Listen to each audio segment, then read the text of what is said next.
All right, sports fans, how's everybody out there doing? William Martin coming at you one more time here on YouTube with another edition of the 300 Pounds of Sports Knowledge Podcast. Now, last night saw the New York Knicks snatch victory from the jaws of defeat as they erased a huge early deficit to the Boston Celtics at Madison Square Garden. But every player in a Knicks uniform was not in a glowing mode following the game, as forward Julius Randle found himself getting into it with some fans. Now, in the fourth quarter, after scoring a bucket on Randall's way back down the court, he gave the fans at MSG the thumbs down sign, as this came on the heels of the Knicks fans booing during the first half of the game when the Knicks found themselves in a huge hole. Now, Randall had a career year last season as he averaged more than 24 points per game, along with 10 boards and 6 assists, as he was elected to his first All Star game, while also helping the Knicks make the playoffs. And as a result of this, Randall got a 4 year, $117 million extension from the Knicks during the offseason. But like the Knicks team overall, Randall overachieved last season, and it's showing now as the Knicks are currently in 10th place in a very improved Eastern Conference. Now, make no mistake about it, regardless of the sport, you need very thick skin to be able to play in New York City or in the New York City area, because the fans and media alike there can be harsh at times, and that's putting it very mildly. They're simply going to tell you how it is, whether you want to hear it or not. Now, what we saw last night, honestly, this is a moment where if the Knicks had more veteran players on that team, somebody could have taken Randall aside and tried to school him. But in this current NBA that is driven by analytics, Randall is one of the elder statesmen on the team, even at the age of 27. So you look at it right now, and this is where leadership comes into play. And you have to ask yourself, if you're in the Knicks, who are your leaders? Now, in regards to Randall, his big payday comes with big expectations, because these fans are going to, they're sitting back and they're seeing the type of a deal that he received. And when you get that type of deal to play in New York City, fans expect you to deliver and then some. Honestly, it's the nature of the beast. There's no way around it. But the bottom line is the Knicks organization paid Julius Randle to be the guy.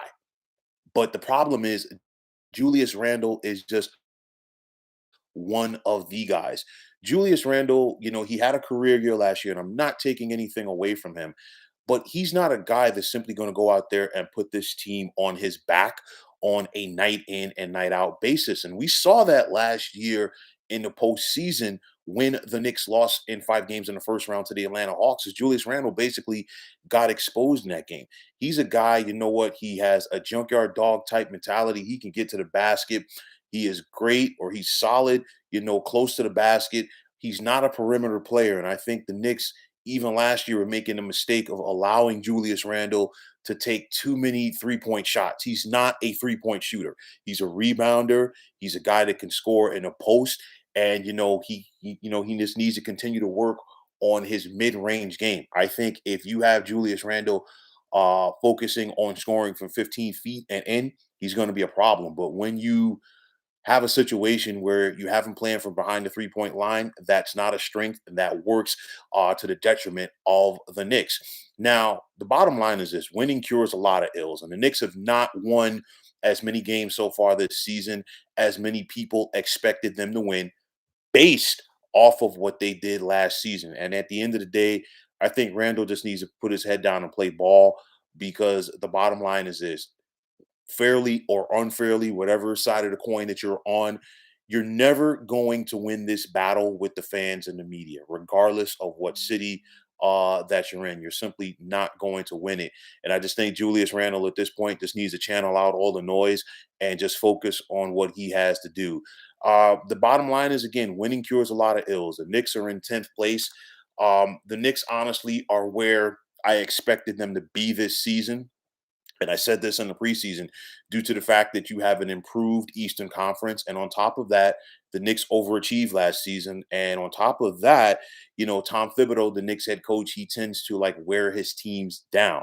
So the bottom line is the Knicks are where they are. This is where they're probably going to be for the majority of the season, fighting for one of those last spots in the Eastern Conference to get into the play-in tournament. And let's see what they can do from there.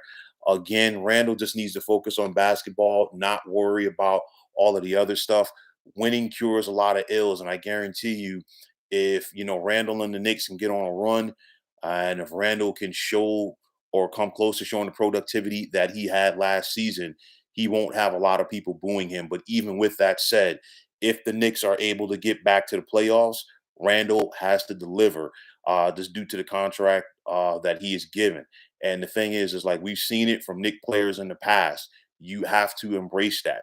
You have to embrace that moment. Say what you want about Patrick Ewing. I know that a lot of people that follow the Knicks are going to go back and focus on the finger roll in 1995, you name it.